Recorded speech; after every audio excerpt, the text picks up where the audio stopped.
Wesh l'équipe, j'espère que vous allez bien. Aujourd'hui on se retrouve pour une nouvelle vidéo. On se retrouve pour le pronostic de SummerSlam. C'est ce soir, dans la nuit de samedi à dimanche à 2h du matin.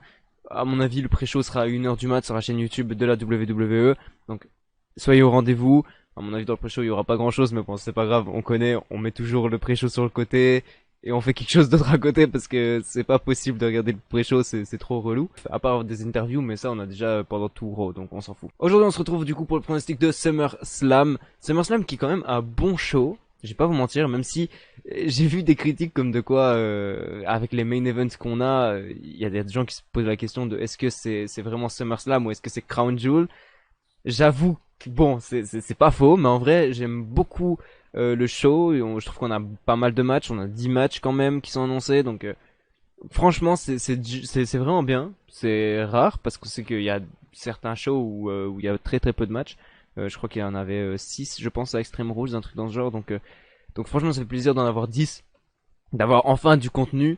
On a aussi une performance musicale de DJ Valentino, je sais pas c'est qui, voilà, si quelqu'un connaît, bah voilà, il y a DJ Valentino qui est là, qui a SummerSlam. C'est cool. Bref, on va commencer directement avec les pronostics. On part du coup avec Alexa Bliss contre Eva Marie. Là, je sais pas trop quoi dire parce qu'en fait, moi, je l'ai pas vécu vraiment. Genre, dans la version française, bah en fait, on nous met pas, on cut ces moments-là, les moments avec Alexa Bliss et Eva Marie. Donc, je ne suis pas vraiment la storyline. J'en ai aucune idée de comment ça part. Évidemment, je suis parce que je regarde des reviews du coup de ce qui s'est passé du côté américain, mais voilà, ça part un peu en couille. C'est deux jobbeuses actuellement, alors qu'en fait, Eva Marie était annoncée vraiment en tant que révolutionnaire de la révolution, enfin de roster féminin, voilà. Elle devait révolutionner le roster féminin et pourtant, bah, c'est un peu décevant, je vais pas vous mentir. Elle déçoit un petit peu, surtout qu'elle arrive avec Doudrop, mais qui Doudrop, bah, n'est pas, c'est pas fou non plus. Donc voilà, je sais pas trop comment ça va se passer. Alexa Bliss, que j'aimerais bien vraiment, j'aimerais beaucoup qu'on lui mette de la lumière dessus. J'aimerais qu'elle repasse dans, je sais même pas comment appeler ça.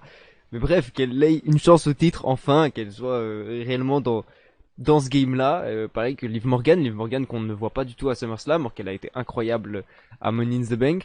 Aucune idée de où est partie Liv Morgan, décevant, on la voit plus. Pourtant pour moi, elle devrait vraiment avoir une chance au titre, elle devrait être championne même actuellement.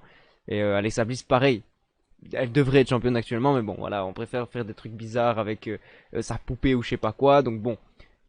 100% elle va gagner, la poupée elle va faire des trucs, elle aura plus accès à ses jambes, bref, il va se passer des choses inormales, mais voilà, ça va se passer et victoire d'Alexa Bliss parce que victoire d'Alexa Bliss en soi, on s'en fout d'Eva Marie et Doudrop qui s'en bat les couilles de.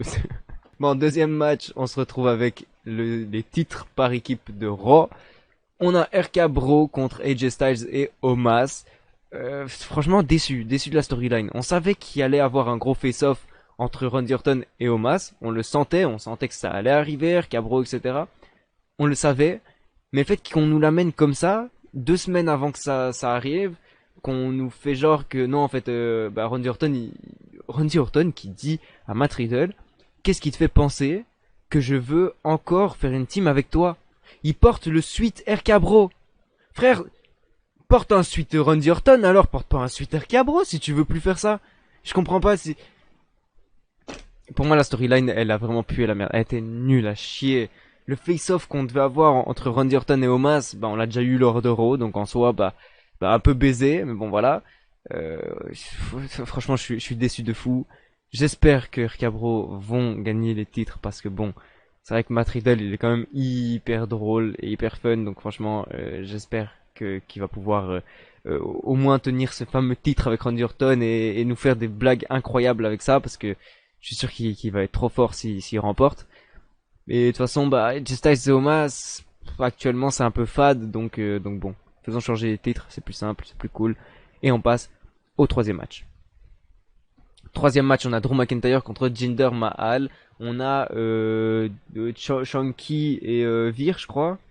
C'est ça leur nom, qui sont bannis des abords du ring. Bon ça, franchement cette storyline, j'aime pas en fait. Je déteste Drew McIntyre. Je suis désolé, j'ai jamais réussi vraiment à aimer Drew McIntyre, à part quand il a commencé à être champion peut-être dans ses débuts de règne, mais franchement c'est tout. J'aime pas Drew McIntyre. Voilà, c'est dit. Je sais pas. Pour moi c'est pas. c'est non en fait, non. Son personnage, il est dégueulasse, frère. Son prof d'histoire, il est là avec une épée, frère. On s'en fout, franchement, on s'en fout. Et là, avec Jinder Mahal, ça embellit pas son personnage parce que ça le rend, enfin, ça l'amène dans une dynamique qui en fait, ça le rend trop fort. Là, c'est la deuxième fois où il combat face à deux personnes qui ont l'air d'être des titans et qui en fait, bah, il les démonte comme Roman Reigns l'a fait avec Edge et Bryan, par exemple, ou comme Brock Lesnar le fait avec toutes ses victimes. Franchement, non, c'est décevant en vrai. J'aurais bien voulu avoir à Drew McIntyre peut-être moins bien, peut-être dans un bail de Baron Corbin, même si pas non plus abusé. Baron Corbin, c'est vraiment trop. Mais peut-être l'avoir dans un mood où il est moins fort, où il perd un peu et que du coup il se reconstruise cette fameuse hype, etc. Parce que là en soi, bah sa hype elle n'a jamais vraiment stoppé et là bah il est chiant. Je suis désolé pour moi, il est chiant actuellement. Donc voilà, victoire de Drew McIntyre parce que de toute façon il gagne tous ses matchs. Mais franchement il est chiant, il est vraiment chiant. J'ai envie qu'en fait ce match là, il termine la storyline et il amène une nouvelle storyline plus intéressante parce que là c'est chiant. Franchement c'est chiant. Bon allez, quatrième match, on a Sheamus contre Damian Priest. J'arrive pas à aimer Damian Priest non plus, pareil que Drew McIntyre. Je sais pas pourquoi j'arrive pas à l'aimer. Sheamus, j'ai jamais vraiment aimé Sheamus, mais bon bref. Il faut un champion. Je sais même pas qui pourrait remporter ce match, franchement. Je sais même pas. Je sais même pas qui j'ai envie de voir remporter ce match. Damian Priest en soi, je m'en fous un peu, parce qu'en plus je suis sûr que si Damian Priest prend le titre, ça va partir en rivalité avec le Miz et c'est bon frère. On en a marre de voir Damian Priest Miz, s'il vous plaît, passe à autre chose. Et je sais pas, Damian Priest, son perso, il est chiant, voilà. Il est chiant, je sais pas pourquoi. Son personnage, il est chiant, il est pas intrigant. Je sais pas pourquoi, mais j'arrive pas à m'attacher, j'arrive pas à créer un lien avec cette personne. Non, il m'énerve. Il m'ennuie, or qu'il est censé être un face dans l'histoire, donc on est censé tous le soutenir. Mais moi, il m'ennuie. J'ai pas envie de le soutenir. Franchement, j'ai plus envie de soutenir John Morrison que les autres. Parce que John Morrison, il est drôle, il est fun. C'est bien. Il a un peu un genre de Matt Riddle en soi, tu vois. Que là, Damien Priest, je sais pas, j'ai pas trouvé ça fou. Le personnage de Damien Priest et tout. Et puis la dernière promo avec Moist TV. Je sais pas, j'ai pas trouvé ça très dingue. Et donc j'étais un peu déçu, j'ai pas vous mytho, donc je vais dire victoire de Sheamus, parce que j'aimerais pas que Damian Priest prenne le titre, même si faudrait avoir de la diversification dans ce monde, mais franchement là, je sais pas. En plus je suis sûr que c'est Damian Priest qui va remporter le titre, mais bon. Vas-y, je vais dire Damian Priest parce que je sais bien qu'il va remporter, même si j'en ai pas spécialement envie. Mais voilà, tu veux pas aller à la EW s'il te plaît? Désolé. Bon allez, cinquième match, c'est parti. On a les tag teams du coup maintenant de SmackDown, les Usos contre la famille Mysterio. Les Usos vont remporter le match évidemment. Les Mysterio ne vont pas remporter les titres. Voilà, on a actuellement la meilleure famille, la famille la plus titrée. Je sais même pas en fait, je dis ça, j'en ai aucune idée. Mais bref, on a une famille titrée du côté des Uso Reigns. Donc voilà, pour moi c'est bien, pour moi c'est beau.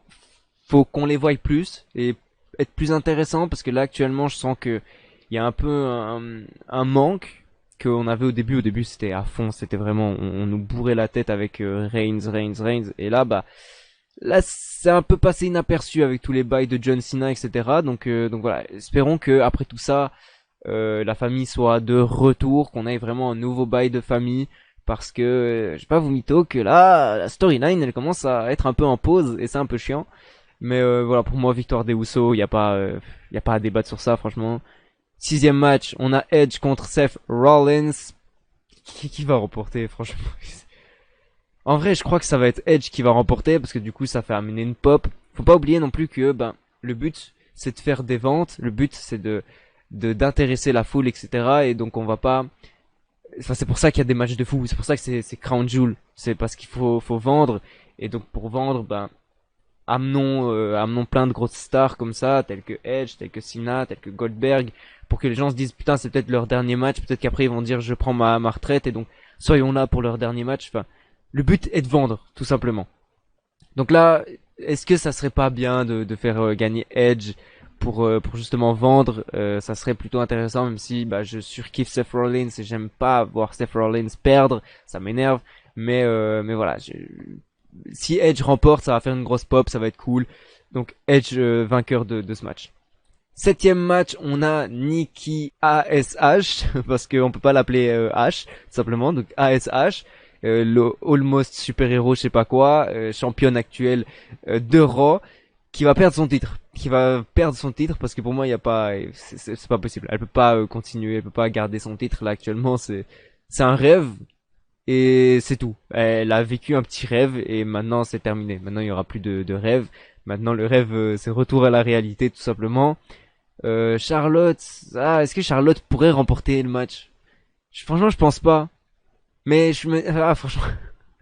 Là, franchement, je suis en hésitation parce que peu importe qui gagne, je m'en fous en fait.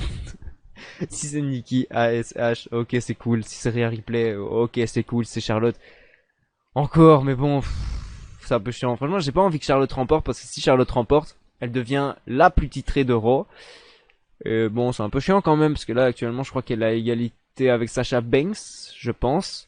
Je pense que ouais, elle a égalité avec Sasha Banks pour le moment et donc bon, franchement, venez, on la laisse là. Venez, on s'en fout. On fait pas, genre, on cherche pas à la mettre devant, etc. En plus, Ric Flair a quitté la WWE, donc franchement, faut pas la mettre en avant. Faites gagner Rhea Ripley, s'il vous plaît. Genre, à la limite, Rhea Ripley, elle mérite. Elle est bien. Rhea Ripley, du côté de Raw, il y a qui? Bah, après, on l'a fait affronter le Nightmare contre Alexa Bliss. Ah là, ça c'est bien, ça c'est beau, ça j'achète. Voilà, faites remporter le titre à Rhea Ripley et puis ensuite Rhea Ripley contre Alexa Bliss du coup. Ça c'est fun, ça c'est bien, on achète. Allez, je sais même pas c'est quoi le prochain show, mais pour le prochain show c'est bien, pour le prochain pay-per-view, non? Huitième match, on a Sasha Banks contre Bianca Belair, championne de SmackDown. Ah, c'est compliqué, mais je crois que Bianca Belair va conserver son titre. Elle va garder son titre dans tous les cas. Sasha Banks, en fait, c'est dommage. Des gens disent que c'était prévisible, c'était normal que Sasha Banks heel turn tout simplement parce que on n'a pas assez de heel dans le roster, etc. Mais en vrai, moi, ça m'aurait fait plaisir d'avoir une Sasha Banks du côté, côté un peu face parce que bon, ok, on a personne pour amener face à Bianca Belair, mais Bianca Belair est un peu intouchable, donc pour moi, Sasha Banks, c'est mort. Sasha Banks, c'est pas possible. Elle peut pas devenir championne. Bianca Belair va conserver son titre parce que bah, elle est intouchable actuellement et je crois il faut une Liv Morgan pour retirer cette meuf, pour retirer son titre.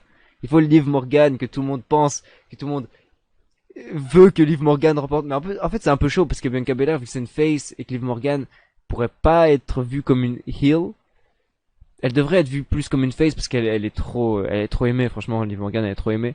Donc il faudrait en soi Sasha Banks remporte le titre et là on met Liv Morgan. C'est bon ou pas?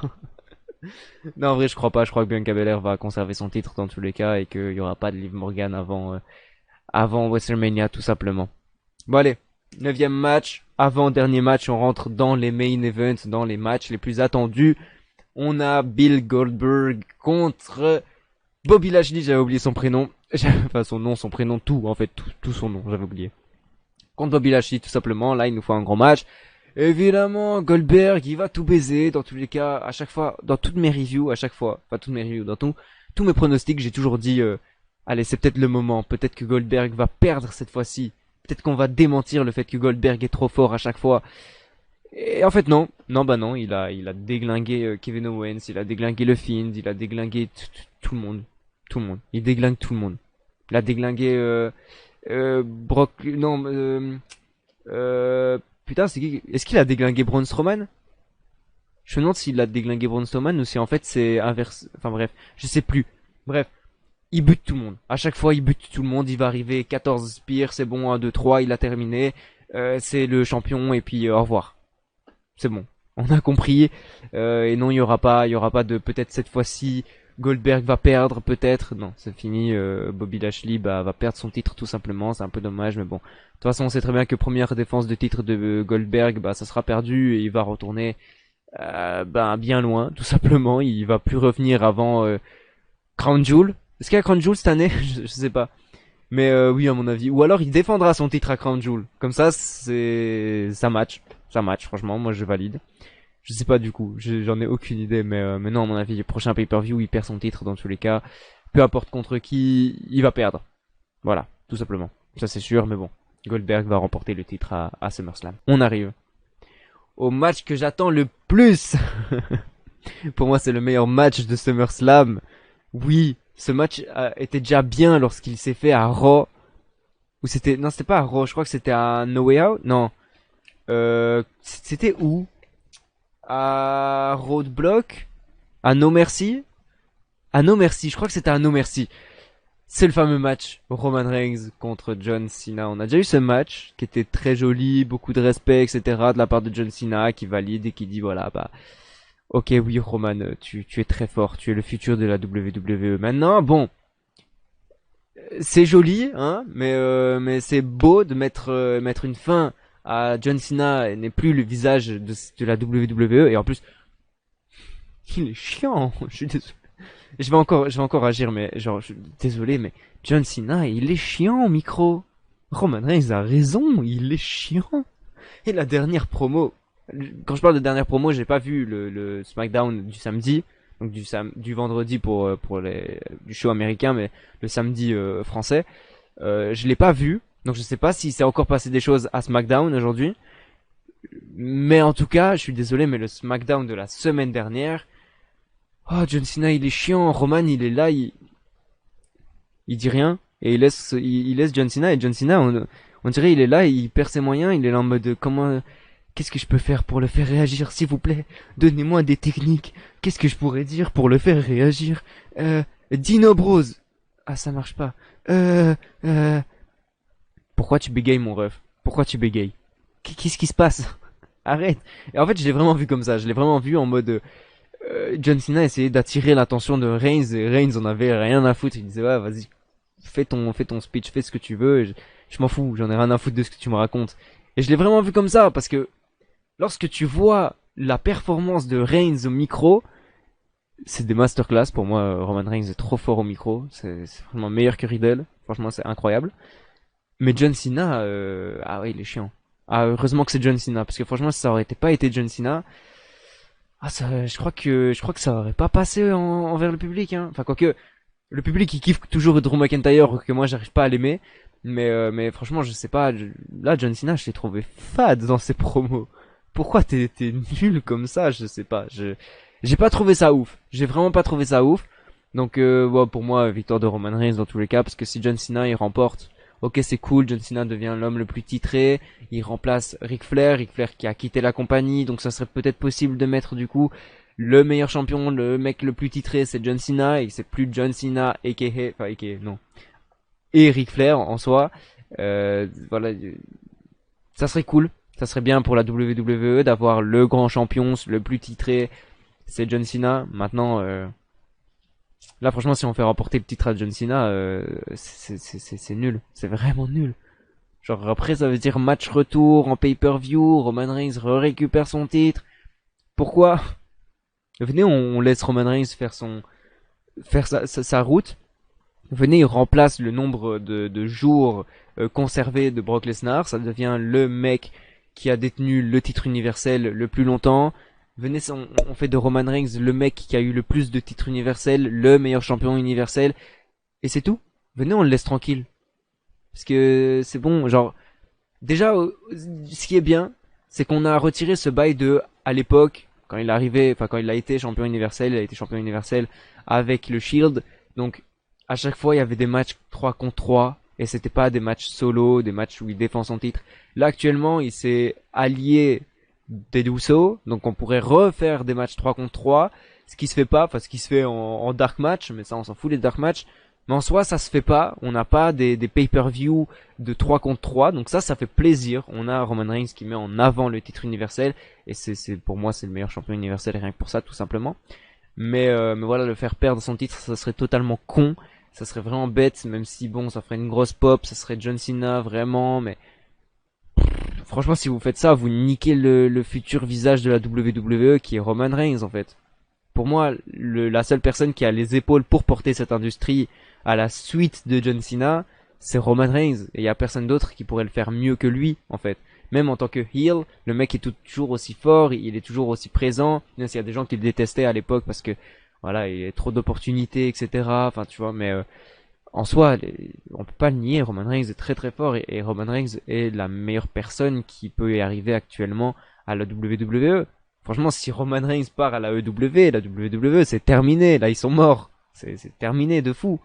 Et là, voilà, vu qu'il est toujours là, pour moi, c'est le futur visage de la WWE. On peut rien faire d'autre à part ça. Est-ce que ça serait pas beau de... Est-ce que ça serait pas beau d'avoir une arrivée de Brock Lesnar à SummerSlam en soi? Hein? Ça, on va en discuter parce que franchement, c'est quelque chose qui m'intéresse actuellement, même si j'ai toujours détesté Brock Lesnar. En soi, ça serait peut-être intéressant d'avoir une arrivée de Brock Lesnar à SummerSlam.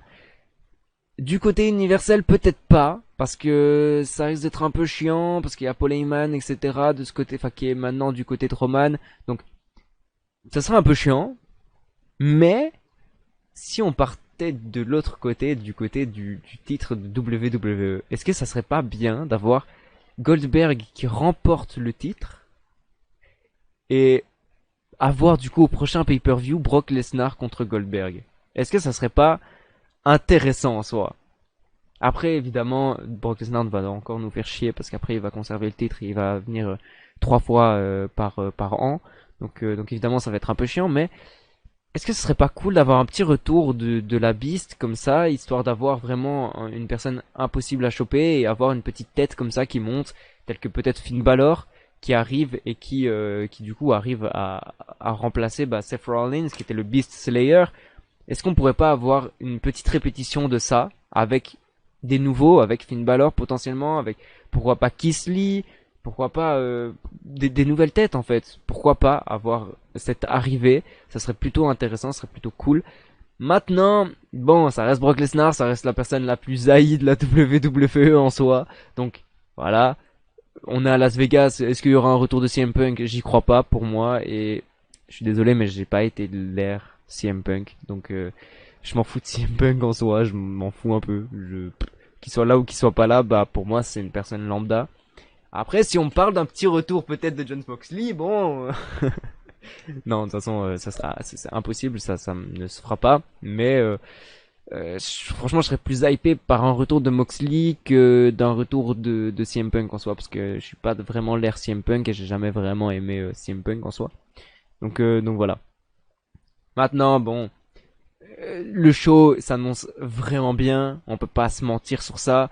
Le show est plutôt cool, on a des jolis main events, on a des jolis matchs féminins aussi, même si bon, il y en a c'est pas fou et qu'on connaît plus ou moins le résultat en soi, mais je suis sûr que sur le ring on va avoir des dingueries de dingue. Déjà Sasha Banks, Bianca Belair, c'était déjà incroyable, donc évidemment ils vont nous refaire un match de fou. Charlotte Flair et Rhea Ripley, c'est déjà bien, c'est déjà beau. Donc si en plus on a Nikki Ash qui arrive, Nikki ASH qui arrive et qui du coup amène des nouvelles choses en espérant que ce soit mieux du coup et que ça soit pas moins bien parce qu'il y a Nikki en espérant en soi, mais en soi on a un très joli pay-per-view en soi. Moi je suis hypé, je suis plus hypé par ce pay-per-view aussi que par l'ancien. Parce que en soi il a l'air plus intéressant niveau match. Déjà rien que de voir un face-off entre Cena et Roman Reigns, j'attends ça depuis toujours en soi. Franchement le match à No Mercy, je l'ai jamais oublié, il est resté dans ma tête gravé à tout jamais et il restera gravé. Bref, sur ce je vous souhaite un bon show, j'espère que cette vidéo vous aura plu, mettez un pouce bleu, abonnez-vous si c'est pas déjà fait et puis sur ce moi je vous dis ciao, on se retrouve après SummerSlam pour un review